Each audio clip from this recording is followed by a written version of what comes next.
All right, everybody. Here's Mr. Longo with a video on isosceles and equilateral triangles, but more specifically, we're going to be finding missing angles and missing sides algebraically because of the unique properties of the isosceles and equilateral triangles in comparison to all triangles. So the first thing we're going to do is we're going to find some missing angles. So one thing that you have to keep in mind is the fact that they are triangles. So just because they're fancy triangles doesn't mean they have a different angle sum. Every one of these triangles is still going to add up to 180 degrees. But based on the location of angles or the type of triangle is going to determine our setup algebraically. So let's look at number 1 first. A is the vertex angle because it's where the legs of the isosceles triangles or the isosceles triangle meet. So B and C have to be your base angles, which means they are congruent. So the base angles of an isosceles triangle will always be congruent, so we can set them equal to each other. So in this case, angle B is congruent to angle C, so 2x minus 10 is equal to x plus 20. And of course, from here, we're just going to solve algebraically to get x is equal to 30. Now that we know x is 30 degrees, we have to go find the measure of angle A. To do that, we can substitute 30 back in to these equations, and we're going to get 50 for each of them. Knowing that triangles will always add up to 180 degrees, if angle B and angle C sum 100 degrees, angle A is 80 degrees. Got it? That's how we do number 1. Now number 2 is a little bit different because number 2, we've only been given one base angle and we were given the vertex angle. So don't even think about setting angle D and angle F equal to each other because that's not going to work out for you. What I want you to do is I want you to think for a minute and see if you can set up the correct equation to solve number 2. And if you were thinking that you can put a 3x plus 5 here and then say that 2 times 3x plus 5, because base angles are congruent, plus 4x plus 10 is equal to 180 degrees, you are correct. And that, again, is because the base angles of an isosceles triangle are congruent. So angle D and angle E are congruent. And just like it was in any other triangle we've ever talked about, they will still add up to 180 degrees. So you just have to multiply the base angle by 2, and you'll get 6x plus 10 plus 4x plus 10 is equal to 180 degrees. And then you can just solve algebraically. So 10x plus 20 is going to equal 180. 10x is equal to 160, which means x is equal to 16. So after we get x is equal to 16, all we have to do is substitute it into angle E, and we will find that the measure of angle E is 53 degrees. Okay, and that's because 3 times 16 is 48 plus 5 is 53. The last one's actually the easiest one of the row, and that's because this is an equilateral triangle. And if you remember, equilateral triangles have 3 congruent sides and 3 congruent angles. Well, if the triangle will always have an angle sum of 180 degrees, and all 3 of them have to be the exact same, every single one of these angles is 60 degrees. So for this, you can just set 2x plus 10 equal to 60, which means 2x is going to equal 50 and x equals 25. Okay?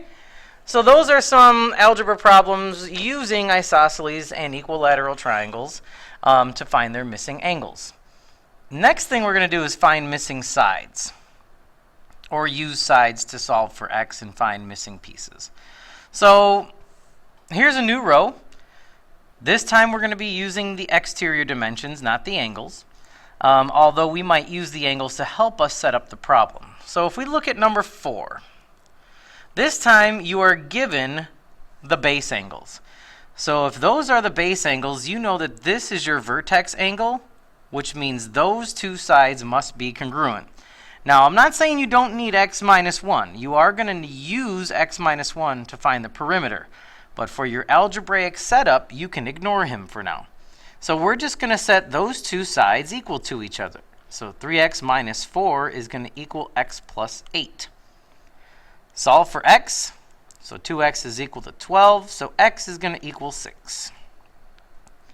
Now that you have x equals 6, you can substitute it in. So 6 minus 1 is going to give you 5, and 6 plus 8 is going to give you 14, and 3 times 6 is going to be 18, minus 4 is also 14.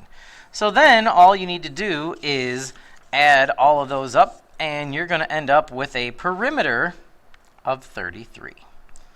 Okay, so that's how you work with an isosceles triangle when you're finding sides. So number 5 and 6, again, you know the pattern by now. We're just going to be using properties of an isosceles triangle and an equilateral triangle to do number 5 and number 6. So what I would like you to do is pause the video and see if you can knock these other two out without my assistance. And when you're ready, click play, see if you get it.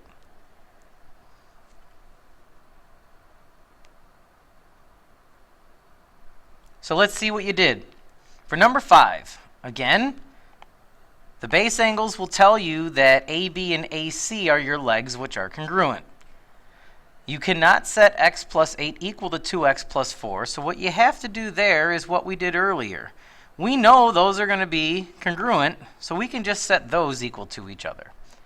The perimeter is the sum of all three sides, so we can add all three of those sides up, so x plus 2x is going to give us 4x plus 8 plus 4 is equal to 20. And that's going to be equal to the total perimeter of 36. So you don't add sides up to 180 unless the perimeter is actually 180. But in this case, the perimeter is given as 36. Subtract 20 from both sides, so 4x is equal to 16, so x is equal to 4. So to find AB, all you have to do is substitute 4 back in, and you have a length of 12. So if you got x equals 4 and AB is equal to 12, you did number 5 correctly. Last question. This one is asking you, is triangle MNO equilateral? So basically, you're going to have to test to see if all three sides are equal. So to do that, all you have to do is pick two of them and set them equal to each other. It doesn't matter which two. We're going to test it. So 3x is equal to x plus 10. And now you just have to solve for x. So 2x is equal to 10, so x is equal to 5. If this is an equilateral triangle, when you substitute 5 in, all three sides will have the exact same measure. So let's check. 5 plus 10 is 15. 2 times 5 is 10, plus 5 is 15. And 3 times 5 is 15. So since all three of these have the same length, and this is definitely an equilateral triangle, so the answer is yes. And that's it for this video on finding missing sides and missing angles of isosceles and equilateral triangles. This is Longo and I'm out. See you, bye.